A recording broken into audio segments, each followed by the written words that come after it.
Good evening, visitors. Welcome to the Australian War Memorial's last post ceremony. My name is Troy Clayton, and we warmly welcome the family of Company Quartermaster Sergeant Frederick George Pitty Barbour, whose story will be told by a family member, Major General Charles New, Surgeon General Reserve of the Australian Defence Force. We are honoured to acknowledge Mr. Patrick Kilbride, Senior Vice President, US Chamber of Commerce, Global Innovation Policy Centre, United States of America, and the accompanying delegation.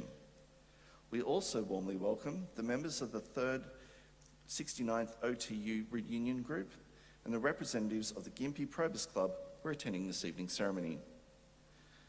We welcome the veterans who have served, those that are still serving, and the families that love and support them. We also acknowledge the members of the RSL and Services Club Association, RSL Victoria, and RSL Queensland, who are watching the ceremony broadcast across Australia. During this evening's ceremony, wreaths will be laid at the base of the Pool of Reflection by family, visitors, as well as students on behalf of the following schools. From New South Wales, Summerland Christian School and St Mary's Primary School, Armidale, and from Queensland St Patrick's Primary School, St George.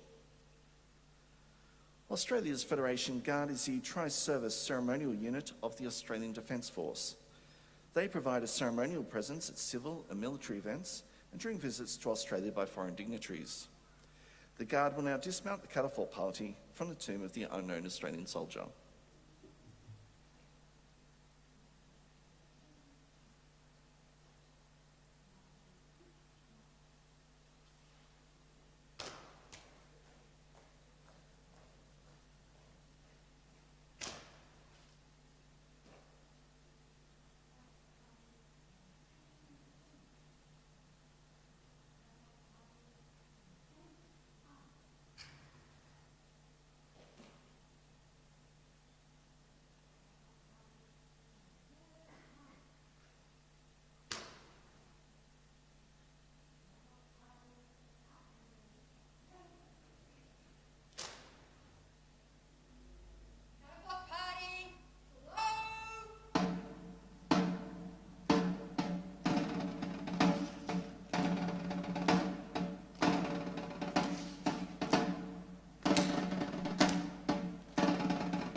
If you're able, please stand and join in singing the national anthem.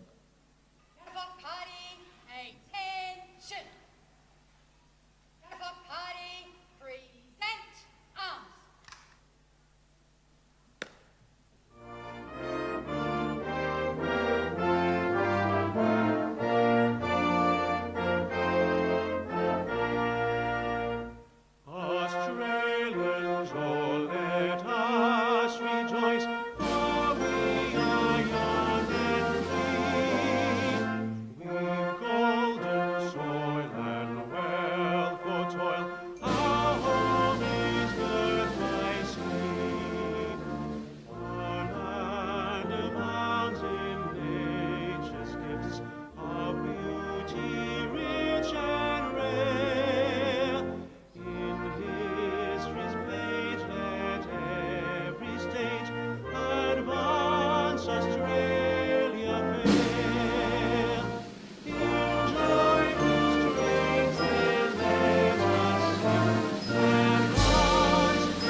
Thank you. If you're able, please be seated. The Australian War Memorial was the vision of Charles Bean, Australia's First World War official historian. Bean landed with the Australian troops on Gallipoli and stayed with them at the front through to the end of the war. The idea of this national memorial and museum came to him at Pozières, France, in the depths of the bloody fighting of 1916. Bean's idea was that this would be a place where families and friends could mourn their loved ones buried in faraway places. It would also be a place that could help all Australians understand what these men and women had endured and what they had done for us. Bean's vision, to which we remain true, is best expressed as inscribed in the entrance to the memorial's galleries. Here is their spirit, in the heart of the land they loved, and here we guard the record which they themselves made. Tonight, we will read the story behind just one of those on the Roll of Honour, which lists the names of more than 102,000 men and women who have given their lives for us in war and operations for more than a century. But first, we present a lament, Flowers of the Forest. Wreaths or floral tributes will now be laid at the base of the Pool of Reflection.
Today, we remember and pay tribute to Company Quartermaster Sergeant Frederick, Freddie, George Pitty Barbour.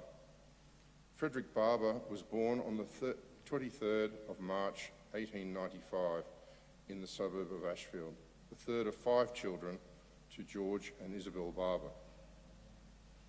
He grew up around Summer Hill and attended school locally. His father was a renowned sportsmaster and teacher at the Sydney Grammar School, as well as being a well-known cricketer playing for Burwood Cricket Club. George Barbour was a member of the Australian Cricket Board of Control from 1907 to 1909 and was president from 1908 to 1909. Fred's older brother, Eric, was also an excellent cricketer, playing for Sydney Grammar School and for New South Wales. He was selected to play for Australia for the 1914-15 tour of South Africa, which failed to take place because of the First World War. At the beginning of 1910, George was appointed as headmaster to Toowoomba Grammar School, and the family moved to Queensland, where they were housed on school grounds. Fred was an excellent student. In 1911, he passed the Sydney University Junior Examination with distinction. He was a school prefect in 1911 and 1914 and was the dux of the school in both years. On the results of his senior examination, he was offered a scholarship to study arts at the University of Brisbane. Fred played cricket for Toowoomba Grammar's first 11 and rose to team captain. He was a member of the first 15 rugby team and the tennis team as well. In 1914, he won the Robertson Prize for the best all-round athlete and was also a member of the school's cadet corps and rose to the rank of lieutenant. He moved to Brisbane in the beginning of 1915 and boarded at Emmanuel College. In between his studies, he also served in the 7th Infantry Regiment Citizens Military Force. With the First World War raging in Europe and the Middle East, Fred Barbour was keen to enlist and do his bit. He returned to Toowoomba and he enlisted for service in the Australian Imperial Force on the 3rd of August 1915. After his initial training, he was allocated to the 7th Reinforcements to the 25th Battalion and embarked from Brisbane on the 30th of December aboard the transport ship Otonus. Fred Barbour arrived in Egypt in February 1916 during the expansion of the AIF from 2 to 5 divisions. As a result, he found himself transferred to the 9th Battalion. A letter he wrote home during that period appeared in his old school magazine in May 1916, in which he stated, "The whole system is being reorganised, and I am now attached to the famous 9th Battalion." It was a great piece of luck to get into the battalion with such a reputation. We were all expecting a big move somewhere. The 9th Battalion sailed for France in late March 1916, and after a brief stint in the trenches near Armentières, the battalion was sent south to the Somme, where it took part in the Battle of Pozières. On the 23rd of July, the battalion next took part in fighting around Mouquet Farm, and by the end of August, it had been relieved to a quieter sector in Ypres. Due to heavy casualties suffered by the battalion, Barbour was promoted to acting corporal in August. In Belgium, he was confirmed in that rank and promoted to Quartermaster Sergeant of A Company. The 9th Battalion returned to the Somme in October and in November took frontline position near Fleur. The men endured a bitter winter of 1916 and 1917, moving between the front line and support rear areas. In late February, the Germans began a strategic withdrawal to their prepared defensive fortifications known as the Hindenburg Line. On the 25th of February, the 9th Battalion was in pursuit of the Germans near Gaidacourt. At around 9:30 p.m, Barbour and the other company quartermaster sergeants were organising rations and ration parties to move up to the front line to supply their comrades when a German high explosive shell landed amongst the party. The resulting explosion killed 11 men outright and badly wounded 16 others, including Fred Barbour, who was hit by shrapnel in the face and in the abdomen. Barbour's wounds were mortal. He died while being evacuated to a nearby field ambulance unit. He was 21 years old. Fred Barbour was initially buried near where he fell, but his remains were later reinterred in the AIF Burial Ground Cemetery along with other men, and his exact grave was unable to be identified. A memorial headstone was later erected in the cemetery for him, which reads, "Believed to be buried in this cemetery, actual grave unknown." At the bottom of Fred Barbour's headstaff is an epitaph, "Fidelis in omnibus," the motto of Toowoomba Grammar School, which means faithful in all things. Fred Barbour's name is listed on the Roll of Honour to my right, along with 62,000 Australians who died while serving in the First World War. His photograph is displayed today beside the pool of reflection. This is but one of the many stories of service and sacrifice told here at the Australian War Memorial. We now remember Company Quartermaster Sergeant Frederick George Pitty Barbour, who gave his life for us, for our freedoms, and in the hope of a better world.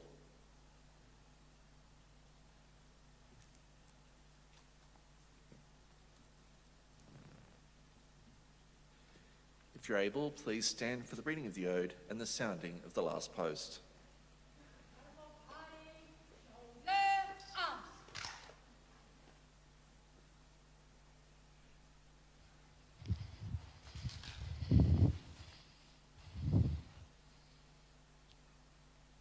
They shall not grow old, as we are left grow old. Age shall not weary them, nor the years condemn. At the going down of the sun and in the morning, we will remember them. Catapult party, present arms. Lest we forget.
lest we forget.